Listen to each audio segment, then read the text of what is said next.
கடம்பனை வெளியே அழைத்து வந்த பரம்பு வீரர்கள் அருகில் இருந்த ஒரு வீட்டில் தங்க வைத்தனர். கடம்பன் புறப்படலாமா என்று கேட்க, உணவருந்தி செல்லலாம் என்றனர்.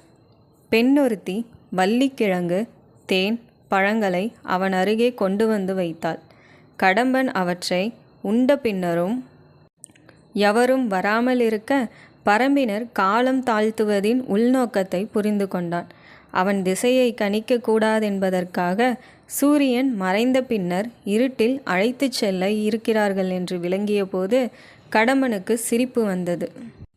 நிலவை கொண்டும் தேவகுடியினர் திசையை கணிப்பவர்கள் என்பதை இவர்கள் அறிந்திருக்க வாய்ப்பில்லை என்று நினைத்தான். கடம்பன் வேழக்காட்டிலிருந்து பரம்பின் எல்லை காவல் வீரர்களுடன் கொடியூரை நோக்கி நடந்த போதே அவனது மனதில் பாதையை வடிவமாய் வரைந்திருந்தான். வரும் வழியில் பரம்பினர் இருமுறை காடுகளைச் சுற்றி அழைத்து வந்ததையும் உணர்ந்தான். இப்போது திருப்பி அழைத்து செல்கையில் அவனை வேறு பாதையில் அழைத்து செல்வார்கள் என்பதையும் அறிந்திருந்தான்.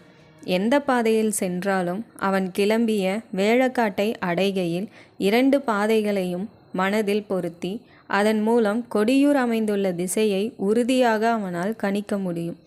எனவே அமைதியாக அமர்ந்திருந்தான்.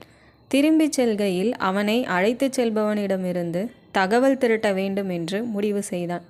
அமர்ந்திருந்த குடில், அதன் சுற்றுப்புறம் என அனைத்தையும் உள்வாங்கினான். ஒளி மங்கி இருள் கவிழும் நேரத்தில் அங்கு வந்த பரம்பு வீரர்கள் கடம்பனை அழைத்தனர். கடம்பன் வெளியே வந்தபோது 3 வீரர்களை கண்டான்.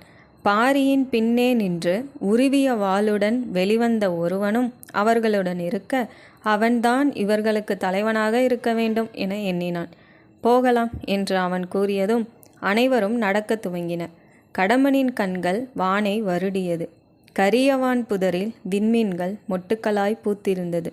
நிலவினை காணாமல் கண்கள் ஏமாற்றமடைய அன்று நிலவில்லாத நாள் என்பது நினைவில் தோன்றியது.